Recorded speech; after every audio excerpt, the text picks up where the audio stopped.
Modernity, there's a thing, isn't it? We're joined here in Limassol, Cyprus by Paul Orford. Good morning. And good morning, Paul. Nice to see you. Pleasure as always. Talking of modernity, what a fabulous place. That's a beautiful location, the Yacht Club in Limassol, where you have some of the most talked about soirees, should we say, in FX in Limassol. So we convene here regularly, we do indeed, Yeah. That's right. So modern setting, modern place, Cyprus, modern location for FX. However, there's a modern, potentially interesting and in some respects frightening thing on the horizon. Okay. Well, we started discussing a couple of weeks back, myself and yourself, about artificial intelligence, and what piqued our interest. I do apologise to our Russian-speaking listeners or viewers now. Sber, how did you pronounce it? Sberbank.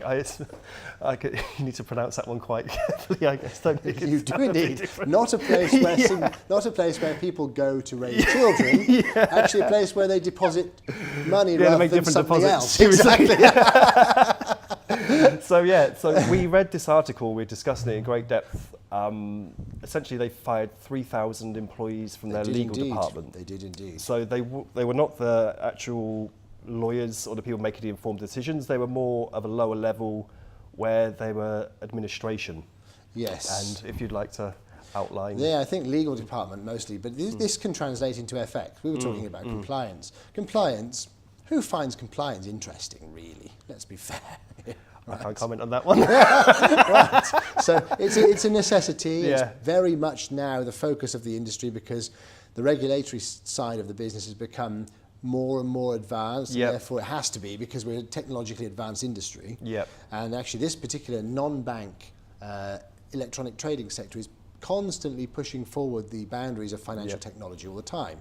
So regulators are no longer the old-fashioned briefcase and papers inspectors that they used to be in the old days of the traditional banking era, even 30 years ago. Yeah, correct. Or the insurance sector, something like that. But in this particular times nowadays, technology is now within the regulators to the point where they're actually helping people develop their systems. Correct. So difficulty is an old school compliance officer who understands the absolute ins and outs of compliance isn't necessarily a technological genius. Correct. And vice versa. So in London, which is the fintech and electronic trading capital of the world, compliance officers are being paid £1,200 a day as a consultancy rate because they can't find people with both skills to be able to do this job properly. But an AI robot, you invest in that once, and then you outsource the responsibility of managing it and maintaining it to someone like Price Waterhouse or Accenture or Ernst & Young. Yeah. That's it. No need for compliance officers at that kind of price anymore. So we now live in, I believe personally, in a more standardised world where all passports are pretty much the same, not the cover, but the internal side. So my passport will be the same as yours, as the cameraman's. So the actual technology can read it fast. When you, for example, go through an airport now, the amount of airports you go through with the chip, it knows where you've been and what you're doing. So that's global, right? That's gone. Yeah, absolutely.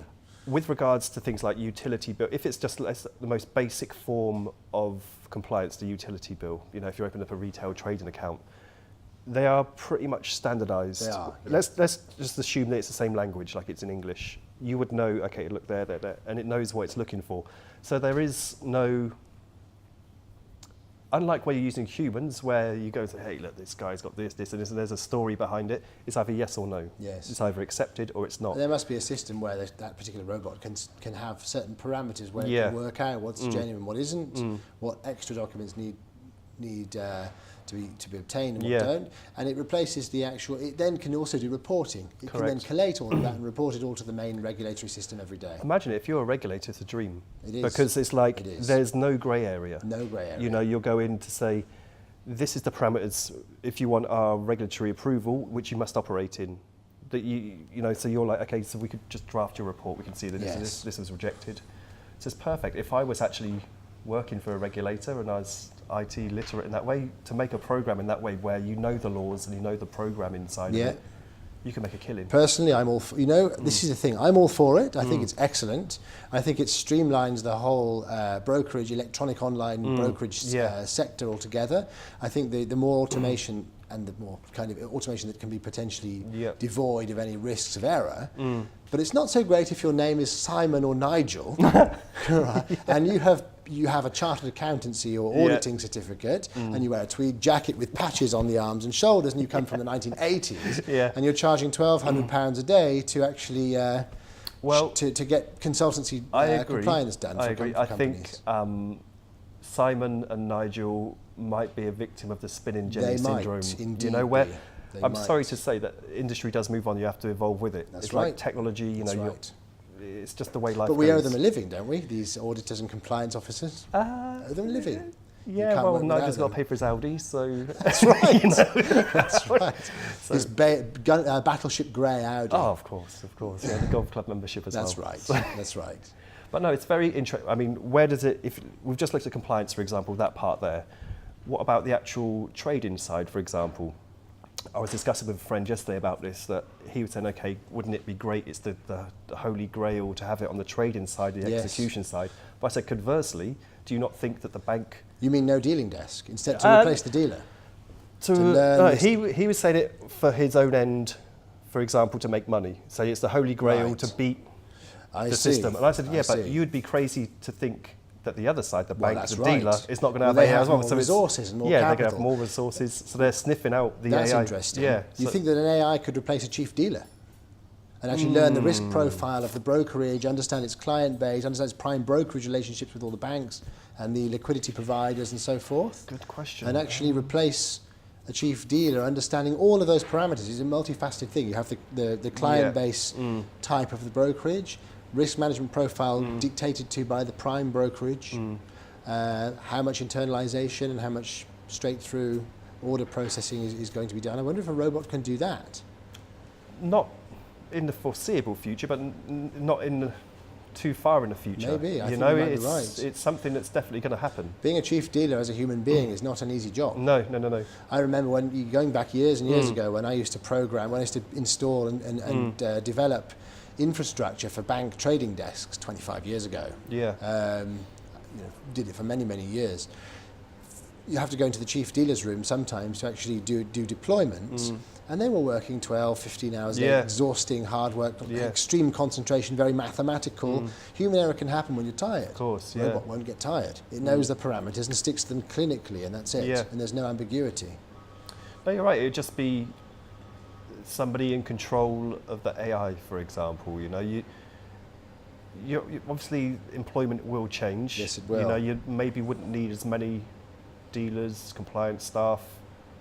But that's not to say that a new industry doesn't spring up from that. That's right. You know, like the world of IT where we were previous to this. Yes. You know, people didn't have an IT background unless they had to learn. That's right. And now we're They going did. to the next level.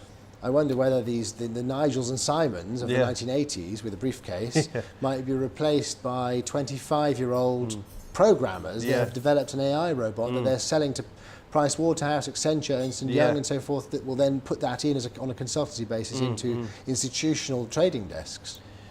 I think it can work. You'd have to work in a partnership with the regulator. It would need hell of a lot of testing. Yes, it would. But once you've got through also the psychological mindset of accepting it, which this is a fantastic industry for, you know, taking on new ideas, new technology.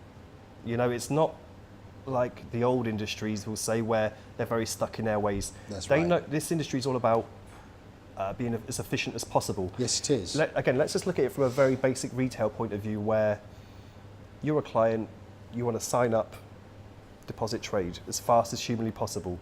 Let's take the human out of it. You could upload your documents via a platform. You know straight away. Yeah. Like it would take a nanosecond to say, okay, that's good, that's bad. You know, and then you fix the problem. That's right. And from that, you've got your trading experience then begins. Because I find that a lot of people, when I was working in retail, what their frustration and challenges was, they couldn't start. No. You know, Too many entry barriers. Yeah, that's it. For an ordinary retail trader. Yeah, so if you can just eliminate that on the compliance front, Yes. like I say, we're living in a standardised world now. We are. The world is a small place. And actually authenticity certification has become much more technologically advanced because, as you say, the biometric readers of the passports, the whole point of that is that all passports should have some kind of authenticity certificate that can be read by a machine. So therefore all of this globalized compliance can be error-free by doing it like that. Yeah. Similar to a biometric passport reader, you could use that for certification of documents and compliance.